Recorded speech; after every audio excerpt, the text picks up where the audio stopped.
હવે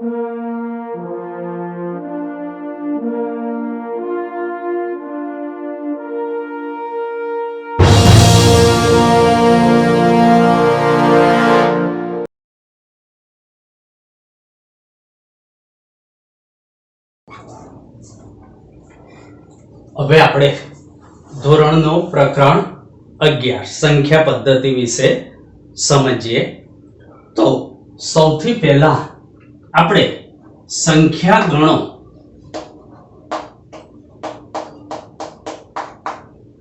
વિશે આપણે જોઈએ. તો આપણે જોયું કે 0 ની શોધ આપણે આર્યભટ્ટ નામના ગણિતશાસ્ત્રીએ આપી.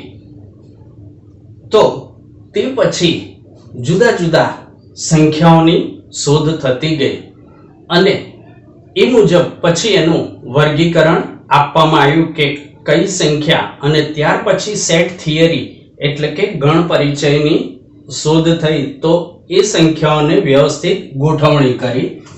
તો સૌથી પહેલા એ n ગણ એટલે કે પ્રાકૃતિક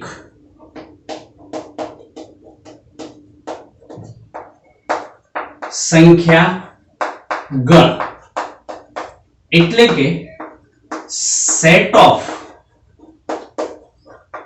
નેચરલ નંબર્સ. તો આમાં કેવી સંખ્યાઓનો સમાવેશ થાય? તો 1 2 3 4 અનંત સુધી. એટલે કે અહીં આગળ ધન પૂર્ણાંક સંખ્યાઓનો સમાવેશ થયો ને પ્રાકૃતિક એટલે કુદરતી. જેમ કે આપણે ક્લાસની અંદર સમજો કે કોઈ દિવસ 0 થી આપણા રોલ નંબર સ્ટાર્ટ થયા? તો કે નહીં. કોઈ દિવસ 1 1.5 2 2.5 આવા પણ નંબર આપણે આપ્યા નથી, અને કોઈ દિવસ ઋણ નંબર પણ આપ્યા નથી. એટલે જો સેટ ઓફ n યાદ રાખવો હોય તો આપણે હાજરી પત્રકના રોલ નંબર આધારિત તમે ધ્યાન રાખો તો ઓટોમેટિક આ ગણની અંદર કઈ સંખ્યાઓ આવે તરત ખ્યાલ આવે. એટલે આગળ ધન પૂર્ણાંક સંખ્યાઓનો સમાવેશ. હવે આપણે બીજું ગણ જોઈએ જે W છે. શું છે W? એટલે કે પૂર્ણ સંખ્યા ગણ એટલે કે set of whole numbers. Whole numbers એટલે કે આમાં કેવી સંખ્યાઓનો સમાવેશ થાય? તો કે 0 1 2 3 4 જે આપણે જોવા જાવ તો જો ફૂટપટ્ટી ઉપર આંકડા હોય છે. તો એક યાદ રાખવા માટે કે W લખ્યું એટલે આપણે ફૂટપટ્ટી યાદ કરો તો ઓટોમેટિક ખ્યાલ આવે કે કઈ સંખ્યાથી સ્ટાર્ટ થાય અને કેવી સંખ્યાઓનો સમાવેશ થાય. તો જો અહીં આગળ પૂર્ણ સંખ્યાઓનો સમાવેશ.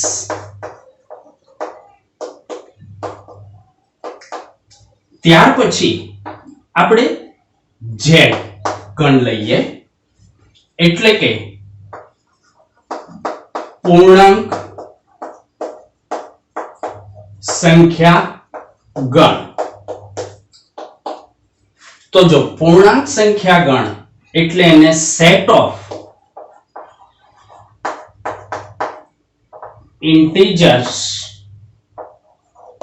integer numbers આનો સમાવેશ થાય. તો કેવી સંખ્યાઓ? તો જો dot dot dot -2 -1 0 1 2 dot dot dot. તો આ શું થઈ? જો આપણે સંખ્યા રેખા જ્યારે દોરીએ છે ત્યારે 0 મૂકી જમણી સાઈડ એકમ નું માપ લઈ 1 2 3 4 એ રીતે મૂકીએ છીએ અને ડાબી સાઈડ ઋણ પૂર્ણાંક સંખ્યાઓ મૂકીએ છીએ. એટલે કઈ સંખ્યાઓનો સમાવેશ થાય? તો કે ઋણ પૂર્ણાંક,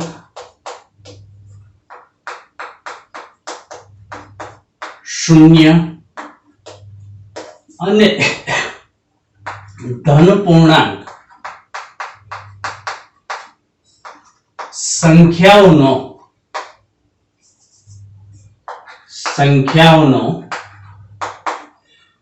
સમાવેશ. હવે એનો ઉપર કયો ગણ આવશે? તો કે Q. આ ચોથો સંખ્યા ગણ શીખીએ જેને આપણે સમય સંખ્યા ગણ એટલે કે સેટ ઓફ રેશિયોનલ નંબર્સ. એટલે કે કેવી સંખ્યાઓનો સમાવેશ થયો? તો જોઈ લઈએ. -1 -0.5 એટલે કે એને 1/2 પણ લખી શકાય. આ ઉપરાંત 0 0.5 1 ડોટ ડોટ ડોટ. એટલે જો અહીં આગળ ઋણ પૂર્ણાંક તો આવ્યો, ઉપરાંત ઋણ અપૂર્ણાંક પણ આવ્યો, શૂન્યનો પણ સમાવેશ, ધન અપૂર્ણાંક પણ આવ્યો અને ધન પૂર્ણાંકનો પણ સમાવેશ થયો. એટલે આગળ અપૂર્ણાંક કુલ 4 ફોર્મેટ થી આપણે આપીએ છીએ. માનો કે 0.5 છે એને 1/2 પણ લખાય. 0 પછી મિશ્ર અપૂર્ણાંક પણ આપી શકાય, પોઈન્ટ સિસ્ટમ થી પણ આપી શકાય. બરાબર છે? તો જો અહીં આગળ ઋણ પૂર્ણાંક, ઋણ અપૂર્ણાંક, શૂન્ય,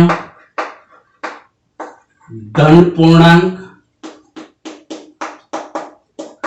અને ધન અપૂર્ણાંક સંખ્યાનો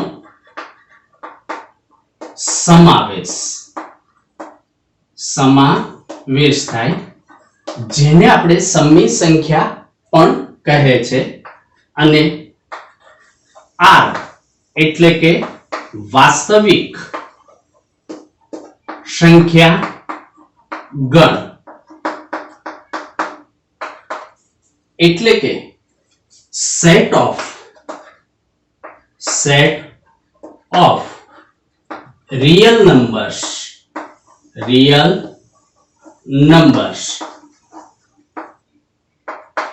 તો જો અહીં આગળ સમય સંખ્યાઓ તો ખરી જ, આ બધી જ સમય સંખ્યાઓ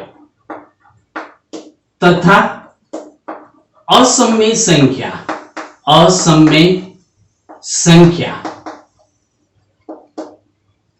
નો સમાવેશ થાય. તો આપણે અસમય સંખ્યા એ કોને કહેવાય આપણે બીજા વિડીયોમાં આપણે જોઈએ છે, આગળ જોઈએ છે. તો જો અહીં આગળ આના ઉપરથી આપણે યાદ રાખવા માટે તો જો n એટલે પ્રાકૃતિક સંખ્યા ગણ, સબસેટ એટલે કે ઉપગણ. તો આ બધી જ સંખ્યાઓ જો w માં આવેલી છે તો n સબસેટ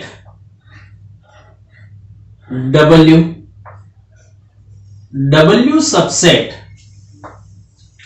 તો જો w ની બધી સંખ્યાઓ સામા આવેલી છે, z માં આવેલી છે, એટલે આને સેટ ઓફ જોડિયક નંબર્સ પણ કહેવાય છે. બરાબર? તો જો z ઝેડ સબસેટ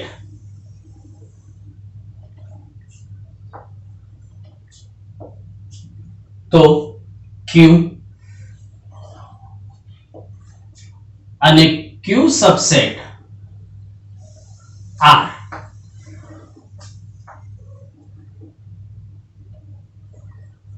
બરાબર. હવે જો અત્યારે કુલ 5 સંખ્યા ગણ લીધા, આગળ જ્યારે તમે અભ્યાસ કરો તો આની ઉપર પણ એક ગણ છે જેને સંકર સંખ્યા ગણ, જે આપણે સેકન્ડરી લેવલે અભ્યાસમાં આવતો નથી એટલે આપણે ચર્ચા નથી કરતા. તો આમ જોવા જાવ તો કુલ 6 સંખ્યા ગણોમાં સંખ્યાઓનો શું કરેલો છે? વર્ગીકરણ કરેલું છે. તો જો n subset w, w subset z, z subset q, q subset r.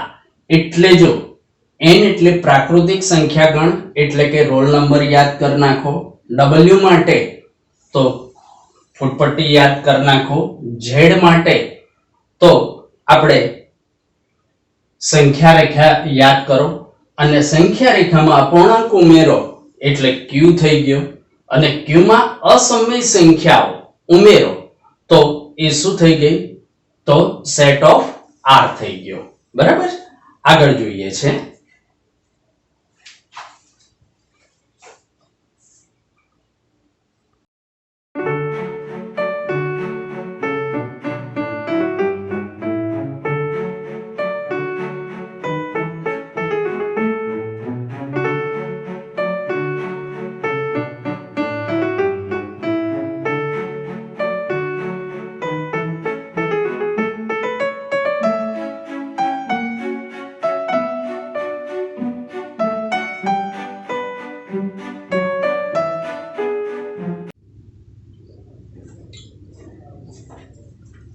હવે આપણે થોડોક ઇતિહાસ જોઈ લઈએ આ પ્રકરણનો કે પાયથાગોરસના અનુયાયીઓએ વર્ગમૂળ 2 એ અસમય સંખ્યા છે એમ સાબિત કર્યું.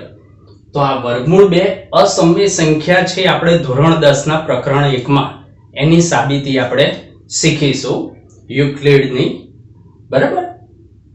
ત્યાર પછી ઈસવીસન 425 ની સાલમાં સાયરીન નિવાસી થિયોડોરસ અને એણે સાબિત કર્યું કે વર્ગમૂળ 3, વર્ગમૂળ 5, વર્ગમૂળ 6, વર્ગમૂળ 7, વર્ગમૂળ 8, ત્યાર પછી વર્ગમૂળ 10, વર્ગમૂળ 11, વર્ગમૂળ 12, વર્ગમૂળ 13, વર્ગમૂળ 14, વર્ગમૂળ 15 અને વર્ગમૂળ 16 એ પણ અસમય સંખ્યા છે. તો જો અહીં એક વર્ગમૂળ 8 લખવાનું રહી ગઈ છે લખું છું. વર્ગમૂળ 8, વર્ગમૂળ 9 એ સમય સંખ્યા થઈ કારણ કે 9 નું વર્ગમૂળ 3 આવે. બરાબર. એટલે એ સમય સંખ્યા થઈ. એમાં આગળ જો વર્ગમૂળ 16 નથી લખી. કેમ? વર્ગમૂળ 16 એ કેવા છે? એ એનું વર્ગમૂળ નીકળે +or -4 એટલે એ સમય થઈ ગઈ. બરાબર. જ્યારે 17 એ કોઈનો વર્ગ નથી એટલે આના ઉપરથી હમણાં આપણે સમય સંખ્યા અસમય સંખ્યા કયા કયા પ્રકારનાને કહેવાય એ આપણે જોઈએ છે. ત્યાર પછી ઈસવીસન 1700 ના અંતમાં લેમ્બર્ટ અને લિજેન્ડ્રે પાઇન પણ એક અસમય સંખ્યા છે એમ આપણે સાબિત કર્યું. તો આના ઉપરથી અસમય સંખ્યા કોને કહેવાય? અસમય સંખ્યાઓ કોને કહેવાય? તો આના ઉપરથી જો આપણે તારણ કાઢીએ તો કે વર્ગમૂળ 2, બરાબર, વર્ગમૂળ 2 એ કેવી છે? અસમય સંખ્યા છે.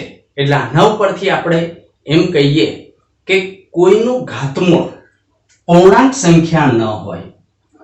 ઘાતમૂળ પૂર્ણાંક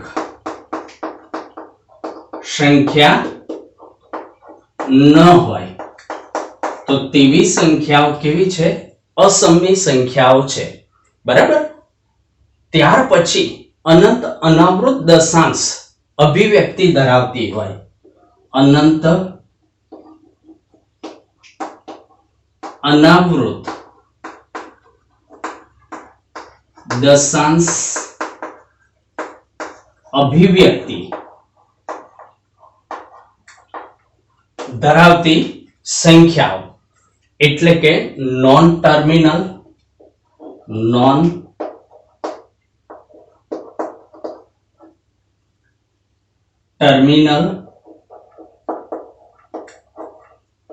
and non-recurring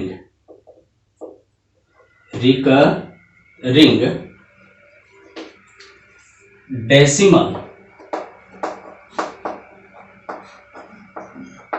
expression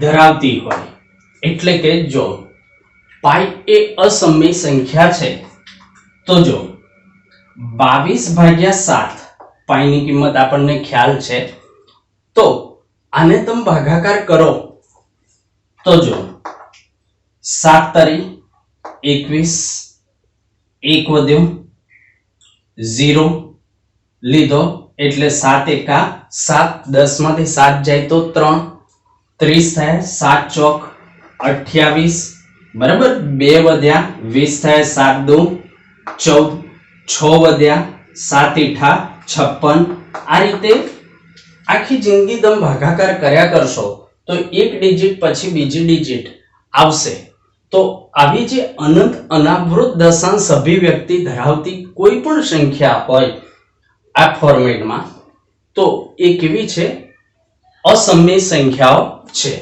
જ્યારે સમય સંખ્યાઓ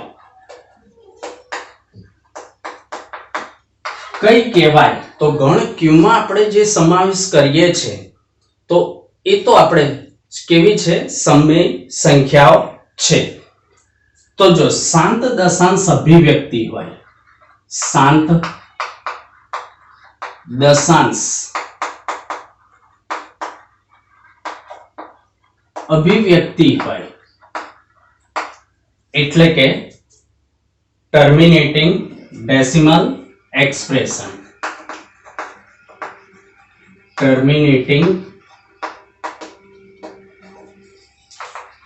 decimal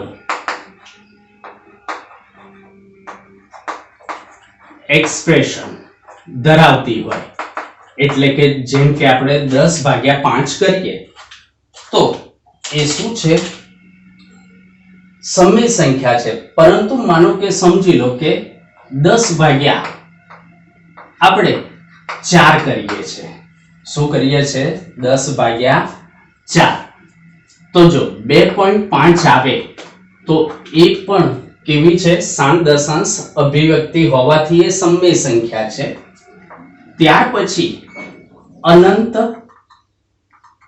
આવૃત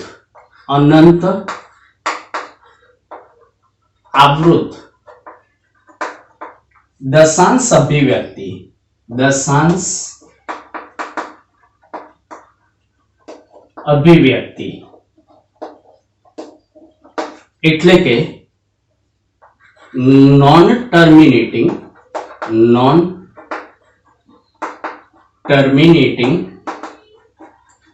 ડેસિમલ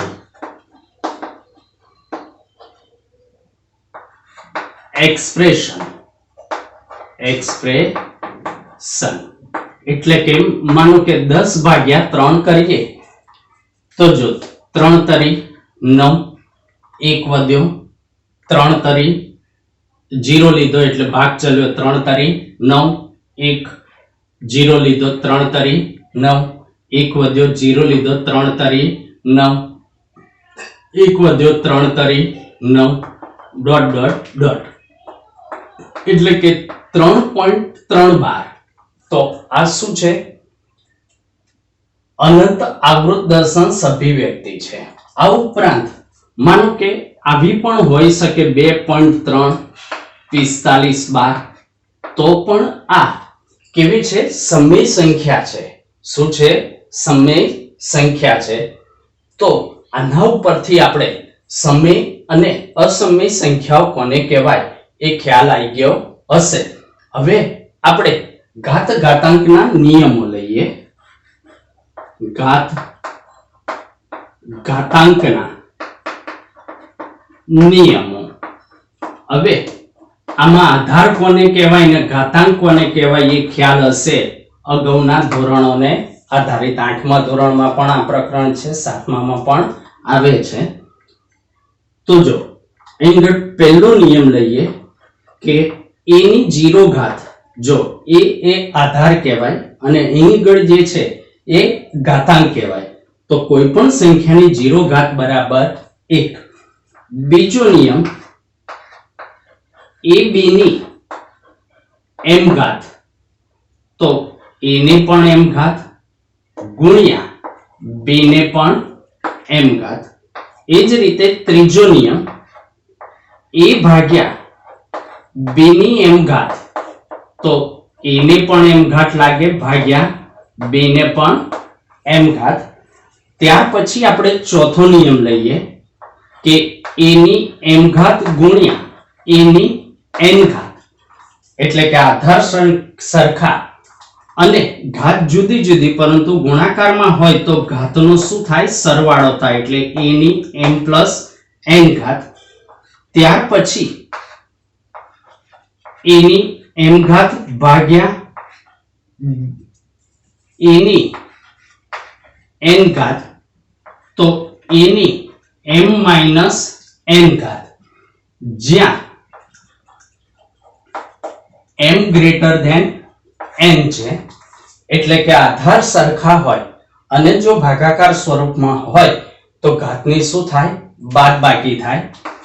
ત્યાર પછી છઠ્ઠો નિયમ લઈ લઈએ, a ની m ઘાત ની n ઘાત, તો a ની m into n ઘાત, એટલે કે a ની mn ઘાત થાય, એટલે ઘાતના ઘાતનો શું થાય? ગુણાકાર થાય.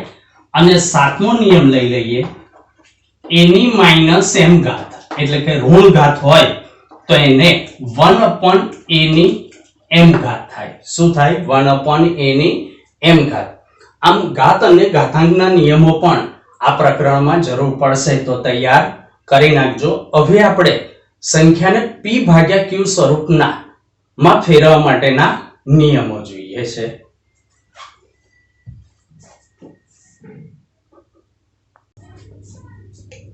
હવે આપણે શાંત દશાંશ અભિવ્યક્તિ હોય કે અનંત આવૃત દશાંશ અભિવ્યક્તિ હોય એને p ભાગ્યા q સ્વરૂપમાં ફેરવવું. એટલે p ભાગ્યા q સ્વરૂપ એટલે કે સમય સંખ્યા. એટલે જો પહેલા તો સમય સંખ્યા ની વ્યાખ્યા જોઈ લઈએ. તો જો p ભાગ્યા q, જ્યાં p belongs to z હોય અને q belongs to capital N હોય, તો p ભાગ્યા q સ્વરૂપની સંખ્યાને સમય સંખ્યા કહે છે. બરાબર? હવે જો તો p ભાગ્યા q સ્વરૂપમાં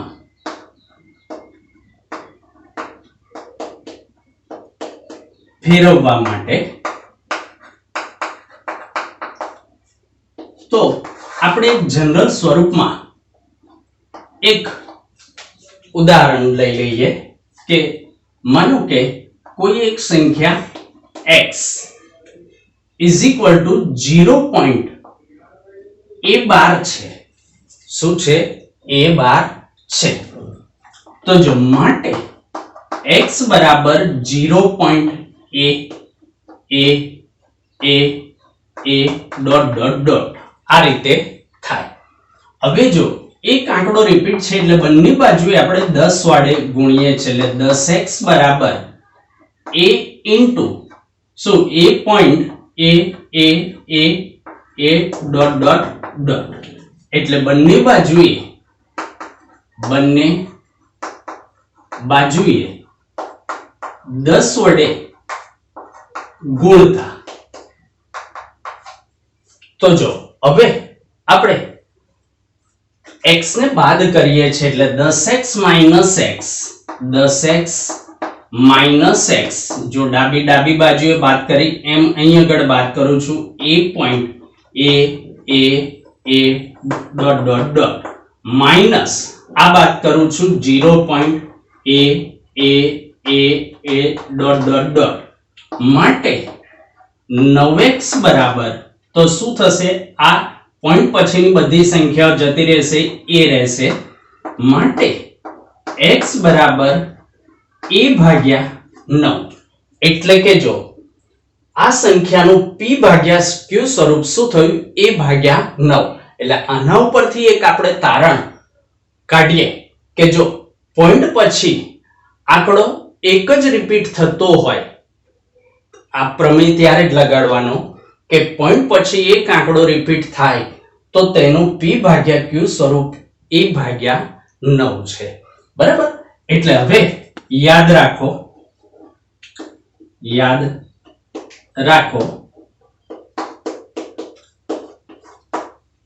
જો પહેલો મુદ્દો, જો x બરાબર 0.a12 તો તેનું p ભાગ્યા q સ્વરૂપ એટલે કે x બરાબર a ભાગ્યા 9. પણ ક્યારે આ પ્રમેય લગાવવાનો? પોઈન્ટ પછી આંકડો રિપીટ થતો હોવો જોઈએ ને એના માટે આપણે 10 વડે 100 વડે 1000 વડે આપણે ગુણવા પડે. પણ આ પ્રમેયથી ગમે તે આંકડો હોય તો તમે સરળતાથી શું કરી શકો? તેને p ભાગ્યા q સ્વરૂપમાં રૂપાંતર કરી શકો. બીજો નિયમ લઈએ આપણે.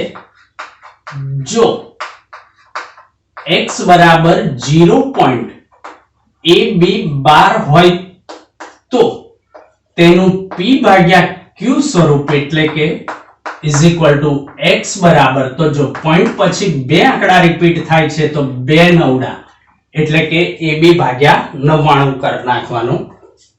ત્યાર પછી જો x બરાબર 0.abc12 તો એનું p ભાગ્યા q સ્વરૂપ x બરાબર abc ભાગ્યા 3 9 એટલે કે ભાગ્યા 999. એ રીતે જો પોઈન્ટ પછી 4 આંકડા રિપીટ થાય તો થતા હોય તો 4 9, પોઈન્ટ પછી 5 આંકડા રિપીટ થતા હોય તો ભાગ્યામાં 5 9, પોઈન્ટ પછી 6 આંકડા રિપીટ થતા હોય 6 નું ગ્રુપ તો ભાગ્યામાં 6 9 મૂકી દેવાના. બરાબર? આ વ્યાપક આપણે એક શરત મૂકી દીધી. આનો આપણે જ્યારે દાખલા ગણીશું ત્યારે તમને વધુ પ્રેક્ટિકલી ખ્યાલ આવશે. બરાબર? આ મંગળ થિયરી પૂરી થાય છે. જો વિદ્યાર્થી મિત્રો મારી ચેનલ સબસ્ક્રાઇબ ના કરી હોય તો સબસ્ક્રાઇબ કરી નાખવા વિનંતી, જેથી કોઈ પણ નવી અપડેટ મૂકું તો તમને તરત નોટિફિકેશન મળી જાય. સાથે સાથે વિડીયો જુઓ તો એને લાઈક પણ કરજો, શેર પણ કરજો.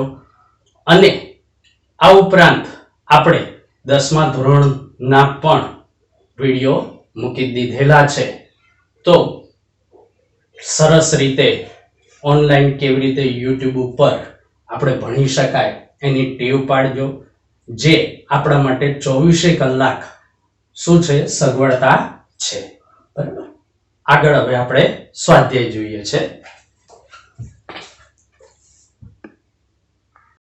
Thank you for watching our video. If you like it, then you like, share, and for watching the more videos, press the bell icon and subscribe our channel.